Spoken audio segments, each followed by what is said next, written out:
Hey guys, it is Sunday, November 28th, 2010. I'm John Balicki, and I was visited by a Chinese Yeti last night and the Russian Mafia the night before. Yes, I'm actually serious. But the context is going to be a lot different than what you guys think. And even the people who would have like half a clue what I'm talking about. But that's okay, because I'm going to explain it all. And then you can tell everyone that you know about the Chinese Yeti. Okay. Alright, so, new version of my site, new security software. I mean, you have to have security. I mean, if you've got anything that you don't want just in anyone's hands, then you have to have security. And you have anyone's information that you would consider even somewhat confidential, you have to have privacy and stuff like that. So, there's all these priorities. So, there is lots of things on the internet. There's basically, I'm going to make it simple because there are lots of gray areas, but there, for simplicity's sake, three categories of things that are on the World Wide Web. The World Wide Web is, of course, only part of the internet, but we're going to stick to the World Wide Web. So, there is, the first category are humans. There's me, there's you, there's the guy behind you, etc. And so you have humans that use browsers like Firefox, Safari, and Opera, and then you have things like RSS feed readers. I mean, there are lots of different things that will fetch information from the World Wide Web. Various services as well. So that might not be directly between your browser, that might be between two servers that communicate to get information that you need for your browser. So there's lots and lots of different things that happen on the World Wide Web for humans. And then there are the second category number 2, is good bots. Now, good bots are generally going to be things like search engines for the most part. Search engines like Google, MSN, Ask, what else is there? Oh, MSN, Ask, Yahoo Slurp.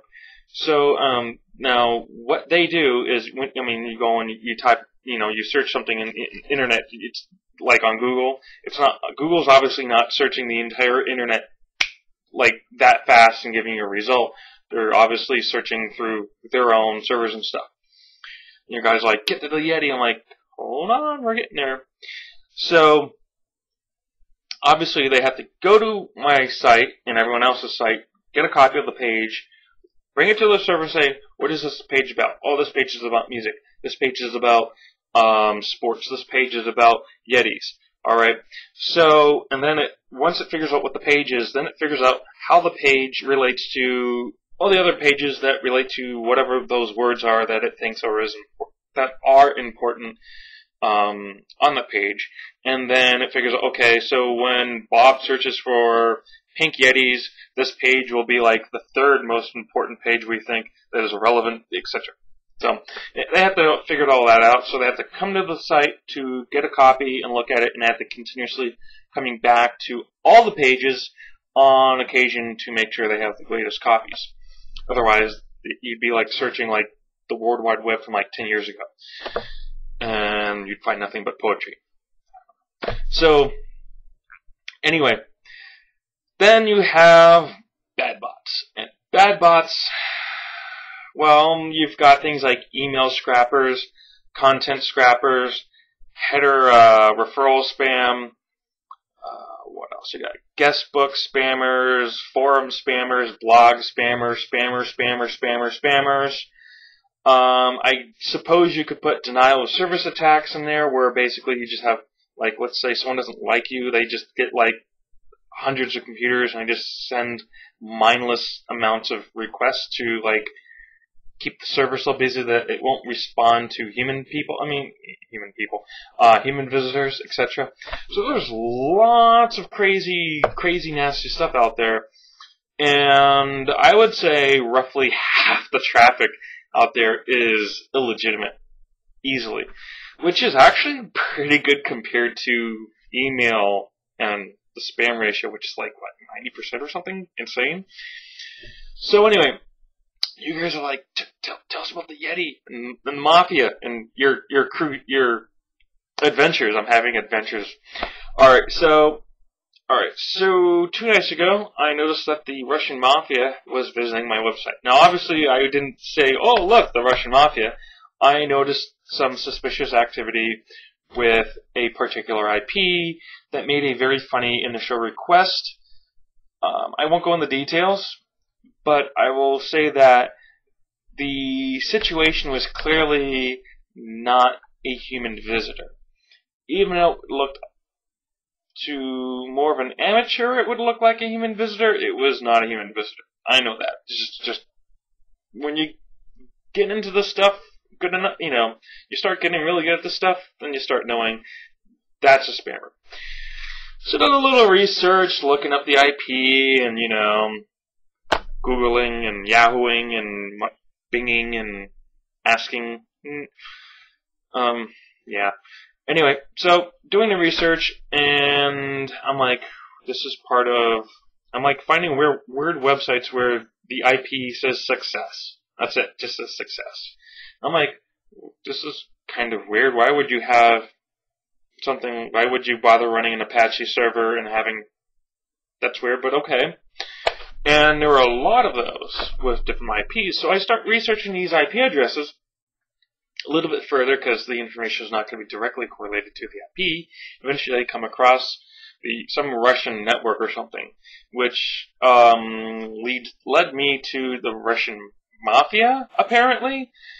So apparently there's a Russian Mafia that runs a botnet that collects information that basically steals people's information for whatever reason, I guess.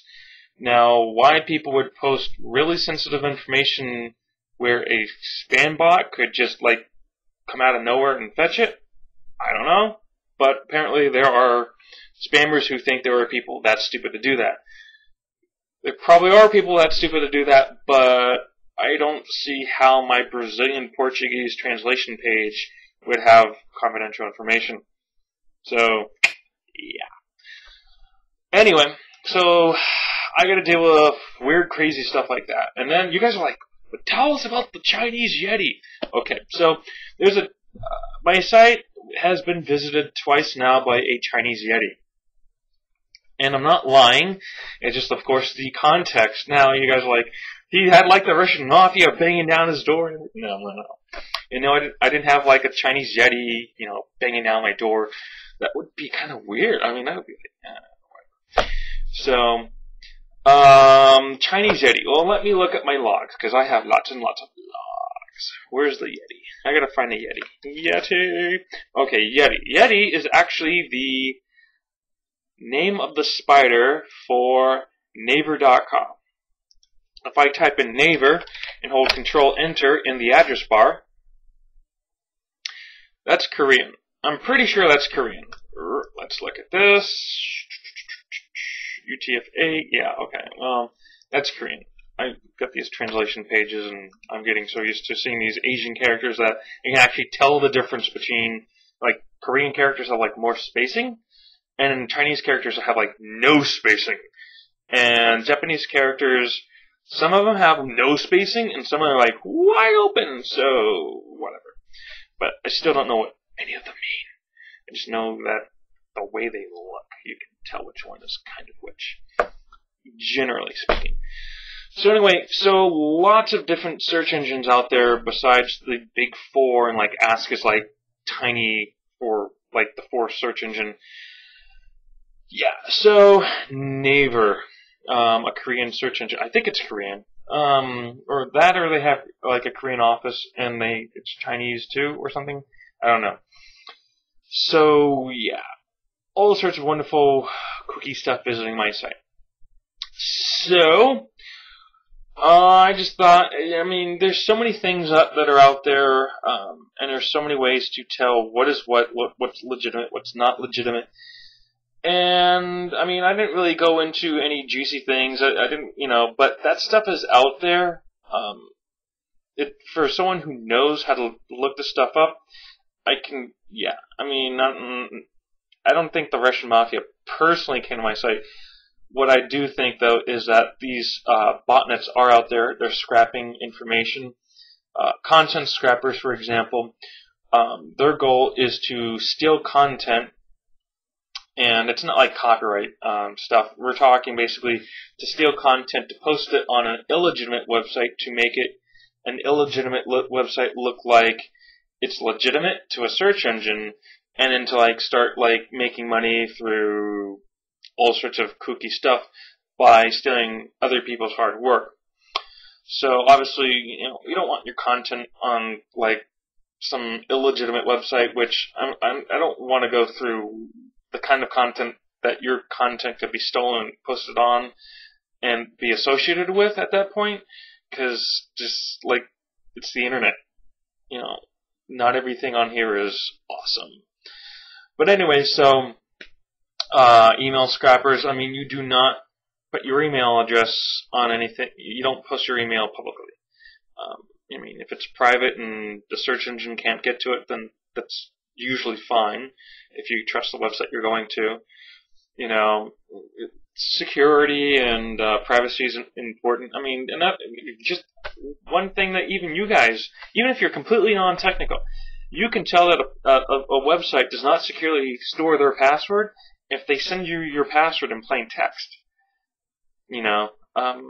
That's really, really simple, because if they're getting the password plain text, then either it's not encrypted in the database, or it's encrypted in a way that the key to decrypt the password is there, thereby negating the whole point of encrypting it in the first place. So a site that securely stores your password will never actually be able to give you your password, except for like after you just signed up.